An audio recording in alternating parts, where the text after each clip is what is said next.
శ్రీ మహాగణాధిపతయే నమః శ్రీ మహాసరస్వతయే నమః శ్రీ గురుభ్యో నమః హరి ఓం సదాశివసమారంభాం శంకరాచార్యమధ్యమాం అస్మదాచార్యపర్యంతాం వందే గురుపరంపరాం. జై గురుదేవ దత్త. జగతః పితరం వందే పార్వతీ పరమేశ్వరం. పరమేశ్వర స్వరూపమైనటువంటి సృష్టికి నమస్కారాలు చేస్తూ డిసెంబర్ 1వ తారీఖు నుండి జనవరి 1వ తారీఖు వరకు గల మిథున రాశి వారికి డిసెంబర్ నెల మాస ఫలితాలు ఏ విధంగా ఉంటాయి మీకు నేను తెలియజేస్తాను. మిథున రాశిలో మృగశిర నక్షత్రంలో ఉన్నటువంటి 3-4 పాదములు, ఆర్ద్ర నక్షత్రంలో ఉన్నటువంటి 4 పాదములు, పునర్వసు నక్షత్రంలో ఉన్నటువంటి 1-2-3 పాదములు కలిపి మిథున రాశిగా చెప్పబడుతోంది. ప్రారంభములుగా అయితే 17వ తారీఖు వరకు కూడా 6వ స్థానంలో రవి సంచారము, 3వ తారీఖు నుండి 7వ స్థానం ముందు బుధుడు శుక్రుడు సంచారము, అదేవిధంగా 8వ స్థానంలో శనీశ్వరుడు, దశమ కేంద్రమందు గురుడు, లాభమందు రాహువు, వ్యయస్థానమందు కుజుడు ప్రధానమైనటువంటి ఫలితాలను కూడా నిర్దేశింపబడుతున్నాయి.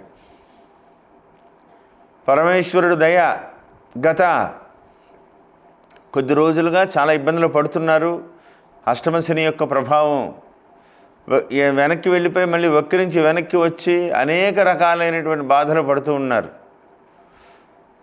ఈ యొక్క ఇదే చివరి అష్టమ శని ఉన్నది అని చెప్పడం ఇదే చివరి మంత్ మీకు. జనవరి 17వ తారీఖుతో అష్టమ శని వెళ్ళిపోతుంది. పట్టిందల్లా బంగారం అవుతుంది. మిథున రాశి వాళ్ళకి అద్భుతమైనటువంటి రోజులు రాబోయేటువంటి రోజుల్లో. అయితే ఇప్పుడు 16వ తారీఖు వరకు కూడా 17 నుంచి మళ్ళీ రవి మార్పు, 16వ తారీఖు వరకు కూడా 6వ స్థానంలో రవి. షష్ఠే రవౌ సుసౌఖ్యాత్ అనేటువంటి శాస్త్రవచనం. అద్భుతమైనటువంటి వ్యవహార జయం. ప్రతి పనిలోనూ కూడా దూసుకు వెళ్ళిపోతూ ఉంటారు.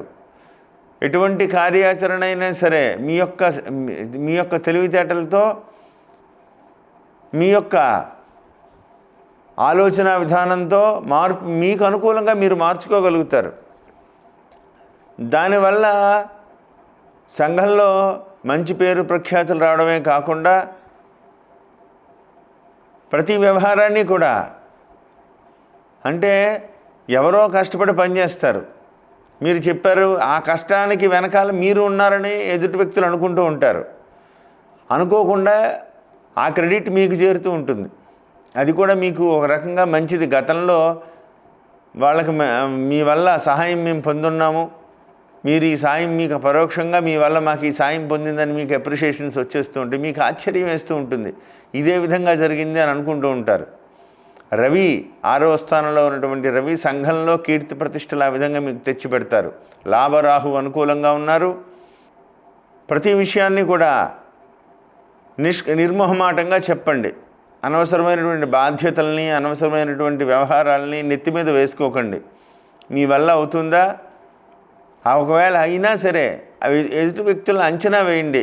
మీకు ఈ వ్యక్తుల వల్ల ఉపయోగం ఉందా లేదా. కార్యాంత్య విసర్జయేత్ అనేటువంటి విధంగా ఎదుటి వ్యక్తులు అటువంటి వ్యక్తులను దగ్గర రానివ్వకండి. పని అయిపోయిన తర్వాత ఫోన్ ఎత్తడం కూడా వాళ్ళు ఇబ్బందికరంగా ఫీల్ అవుతూ ఉంటారు. అటువంటి వాళ్ళని పక్కన పడేయండి. ఆలోచనతో ముందుకు వెళ్ళండి. మీకు గత 2.5 సంవత్సరాలుగా అంతకుముందు 7వ స్థానంలో శనీశ్వరుడు కూడా మీకేం అనుకూలించలేదు. జన్మమందు రాహువు, ధనమందు రాహువు. గత 3 సంవత్సరాలుగా 4 సంవత్సరాలుగా భయంకరమైనటువంటి కష్టాలు పడుతున్న మీకు ప్రపంచం ఏ విధంగా గడిచింది, ఏ విధంగా మిమ్మల్ని ఈ కరోనా పరిస్థితుల్లో కానీ వీటి పరిస్థితుల్లో కానీ మిమ్మల్ని ఎవరు రక్షించారు, ఏ విధంగా మీరు నిలబడగలిగారు, ఎవరు మీకు సపోర్ట్ చేశారు, ఇవన్నీ కూడా ఒక్కసారి గుర్తు తెచ్చుకోండి. రాబోయేటువంటి రోజుల్ని మీరు ఏ విధంగా ఎదుర్కోవాలి. ఎందుకంటే మీకు అంతా మంచి రోజులే. ఖచ్చితంగా గురువు వల్ల, శని వల్ల, రాహువు వల్ల అద్భుతమైనటువంటి స్థితిగతులన్నీ కలగబోతున్నాయి. మంచి అవకాశాలను ఎదుటి వ్యక్తులకు మీరు అనవసరంగా అపాత్రదానం చేయకండి. మంచి ఆలోచనతో ముందుకెళ్ళండి. సర్వత్ర దిగ్విజయంగా మీరే ముందుకు పెడతారు. అదేవిధంగా విద్యార్థులకి మంచి మంచి అవకాశాలు కలిసి వస్తాయి. విద్యా విషయంలో మంచి ప్రయత్నాలన్నీ కూడా ముందుకు వెళ్తాయి. విదేశాలకు సంబంధమైనటువంటి విద్యాయోగం కనపడుతోంది. ఖచ్చితమైనటువంటి వ్యవహారాలన్నీ కూడా మీకు కలిసి వస్తాయి. మంచి మంచి డిస్టింక్షన్లో పాస్ అవుతారు. విదేశాలకు అంటే సివిల్స్కి సంబంధమైనటువంటి ప్రిపేర్ అయ్యేటువంటి వాళ్ళకు కూడా మంచి అవకాశాలు కనపడుతున్నాయి. ఎక్కువ కాన్సన్ట్రేషన్తో చదువుకోండి. శుభమైనటువంటి దిశగా అడుగులు వేస్తారు. ఉద్యోగస్తులకు మాత్రం పని ఒత్తిడి పెరుగుతుంది. ప్రభుత్వ ఉద్యోగులకైతే అసలు చాలా పని ఒత్తిడి పెరుగుతుంది. ఎందుకంటే శనీశ్వరుడు, రవి మళ్ళీ 17వ తారీఖు సప్తమ సంచారం, వీటి వల్ల పని ఒత్తిడి మాత్రం నిద్ర అనేది లేనట్టుగా పనిచేయాల్సిన పరిస్థితులు రావచ్చు. ఉద్యోగస్తులకు మాత్రం ఆ విధంగా కనపడుతోంది. వ్యాపారస్తులకు శుభాశుభ మిశ్రమంగా ఉన్నది. ధనం మాత్రం ఏదో రూపంలో చేతికంతూ ఉంటుంది. ఎందుకంటే ధనస్థానం మీద గురుని యొక్క దృష్టి ఉండడం వల్ల సమయానికి ఏదో రూపంలో ధనం చేతికంతుంది. డబ్బుల గురించి వెతుక్కునే పని లేకుండా, అంటే ఏదైనా ఇన్వెస్ట్మెంట్లో కానీ లేకపోతే ఏదైనా ఇచ్చిపుచ్చుకునేటువంటి వ్యవహారాల్లో కానీ ఇబ్బంది లేకుండా ముందుకు గడిచిపోతూ ఉంటుంది. కాబట్టి ఆ దిశగా అడుగులు వేయండి. విదేశాలకు సంబంధమైనటువంటి ప్రయత్నాలన్నీ కూడా, విదేశాలకు ప్రయాణాలకు సంబంధమైనటువంటి ప్రయత్నాలన్నీ కూడా కలిసి వస్తాయి. స్త్రీలు ఆరోగ్య విషయంలో మాత్రం ఒకంత జాగ్రత్తగా ఉండాలి. ఎందువల్లంటే రవి సంచారం వల్ల కానీ, అష్టమంలో శనీశ్వరుడు సంచారం వల్ల కానీ, మొన్నటి వరకు జన్మముందు ఉన్నటువంటి కుజుడు వక్రించి వెనక్కి వెళ్ళారు. కాబట్టి కొంత ఆరోగ్య విషయంలో రక్తహీనత కలగడం, లేదా రక్త సంబంధమైనటువంటి అనారోగ్యాలు చేయడం, బ్లడ్ రిలేటెడ్గా ఉండేటువంటి అనారోగ్య సూచనలు కనపడుతున్నాయి. కాబట్టి అంటే ఐరన్ తక్కువైపోవడం ఇలాంటివి కనపడుతున్నాయి. కాబట్టి ఆ ఆరోగ్య విషయంలో ఆడవాళ్ళు ప్రత్యేకంగా జాగ్రత్త వహించాలని ప్రత్యేకంగా చెప్పదగ్గ సూచన. వ్యాపారస్తులు మాత్రం ఆచితూచి నిర్ణయాలు చేయండి. ఖచ్చితంగా కలిసి వస్తుంది. నిల్వ వ్యాపారస్తులకైతే, అంటే వ్యవసాయ కుటుంబంలో ఉండేటువంటి వాళ్ళకి కానీ, వ్యవసాయపరమైనటువంటి వ్యాపారం చేసిన రైతులు కానీ, రైతులు పండించి నిల్వ చేసుకుని తర్వాత అమ్ముకుంటూ ఉంటారు. అలాంటి వాళ్ళు కానీ, రైతుల దగ్గర కొని దాచి మళ్ళీ అమ్మేటువంటి వాళ్ళు ఉంటారు. అలాంటి వాళ్ళకి కానీ మంచి సమయం అని చెప్పుకోవాలి. రాబోయేటువంటి రోజుల్లో అష్టమశని వెళ్ళిపోతుంది. భూసంపద అభివృద్ధిలోకి వస్తుంది.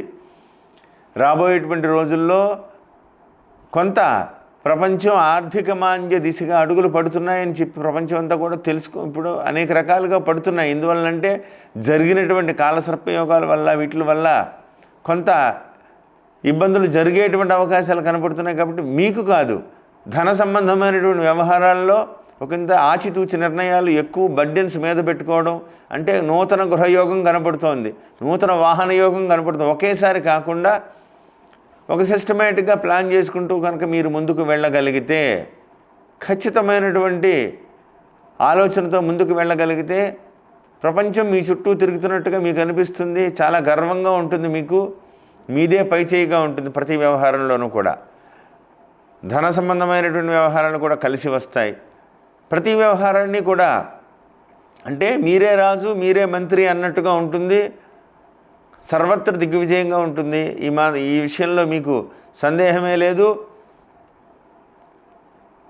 అదేవిధంగా శని యొక్క ప్రభావం చివరిగా, అంటే అష్టమ శని చివరి దశలో ఉంది. కాబట్టి ఒకంత తుఫాను తీరం దాటే ముందు ఏ విధంగా ఒక ఊపు ఊపుతుంది, ఆ విధంగా ఒక గాలి మిమ్మల్ని అనవసరమైనటువంటి వ్యవహారాల్లో, పాత కేసులు లేదా పాత వ్యవహారాల్లో అప్పుడు అలా అన్నాం ఇప్పుడు ఇలా అన్నాం, ఇటువంటి వ్యవహారాలన్నీ కూడా గుర్తుకు తెచ్చుకుని మిమ్మల్ని అనవసర అకారణంగా బయటికి లాగుదామని ప్రయత్నం చేస్తారు కొంతమంది.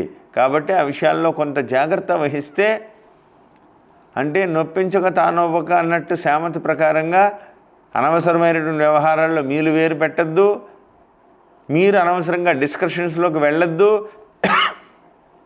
ప్రతి వ్యవహారాన్ని కూడా ఒక సిస్టమేటిక్గా ముందుకు వెళ్ళగలిగితే విజయాన్ని మీరు సాధించగలుగుతారు. పరమేశ్వరుడి దయ మీకు సంపూర్ణంగా ఉన్నది. ధనస్థానం ముందు గురుని యొక్క ప్రభావం ఉన్నది. గురుడు అంటే ఈశ్వరుడు కాబట్టి ఈశ్వరుని యొక్క దయ మీకు సంపూర్ణంగా ఉన్నది. కాబట్టి సర్వదా దిగ్విజయంగా మీరు దూసుకు వెళ్ళగలుగుతారు. మంచి అవకాశాలు, ఆలోచనలు, మీ ఆలోచనలకు విలువిస్తారు ఎదుటి వ్యక్తులు కూడా. దానివల్ల సంఘంలో మీ యొక్క పేరు ప్రతిష్టలు పెరుగుతాయి. అంటే మంచిగా ఆలోచించగలుగుతారు. అంటే మీరు ఆ ఆలోచనలు మీకు లాభమే కలగడమే కాకుండా ఎదుటి వ్యక్తులకు మీ సలహా పాటించిన వాళ్ళకు కూడా మంచి మంచి లాభాలు గడిస్తాయి. కానీ అందరూ కూడా అందరి జాతకాలు ఒక రకంగా ఉండవు కదా. కాబట్టి మిమ్మల్ని ఏమనుకుంటారు ఎదుటి వ్యక్తులు, మీరు మీ వల్ల ఎదుటి వ్యక్తులు బాగుపడిపోతున్నారు అని అనవసరంగా నలుగురిలోకి వెళ్ళి కొంతమంది మీ మీద దుష్ప్రచారం కూడా మొదలు పెడతారు. కాబట్టి ఒక రకమైనటువంటి ఆలోచనతో ఒక సిస్టమేటిక్గా ముందుకు వెళ్ళడం వల్ల, ఆచితూచి నిర్ణయాలు చేయడం వల్ల ధన సంబంధమైనటువంటి వ్యవహారాల్లో కూడా మంచిగా నిర్ణయాలు తీసుకోవడం వల్ల ఖచ్చితంగా కలిసి వస్తుంది. సప్తమంలో శుక్రుని యొక్క సప్తమంలో రవి సంచారం, భార్యాభర్తల మధ్య సక్రమం మంచి అవగాహన ఏర్పడి ఇన్వెస్ట్మెంట్స్లో కానీ ఒక గృహ సంబంధమైనటువంటి వ్యవహారాల్లో కానీ మంచి మంచి నిర్ణయాలు తీసుకోగలుగుతారు, మంచి ఇన్వెస్ట్మెంట్ చేయగలుగుతారు.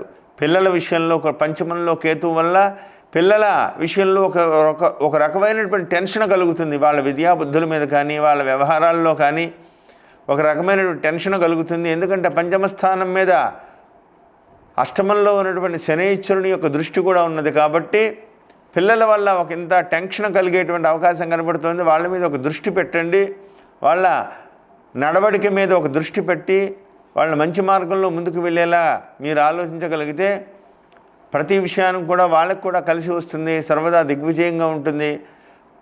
కాబట్టి ప్రతి విషయంలోనూ కూడా ఆచితూచి నిర్ణయాలు తీసుకుంటూ ఆలోచించి ముందుకు వెళ్ళండి. పెద్దల సలహా పాటించండి, మధ్యవర్తిత్వాలు అసలు పెట్టుకోవద్దు. శనివారం రోజున పరమేశ్వరుడికి పంచామృతాలతో అభిషేకం చేయించుకోండి. పరమేశ్వరుడికి చండీ ప్రదక్షిణం చేయండి. నిర్ణయాలన్నీ కూడా మంచిగా జరుగుతాయి. నేను చెప్పిన పరిహారాలన్నీ చేసుకుంటూ విజయపదంలో మీరు దూసుకు వెళ్తారని కోరుకుంటూ జై గురుదేవ దత్త. శుభం భూయాత్.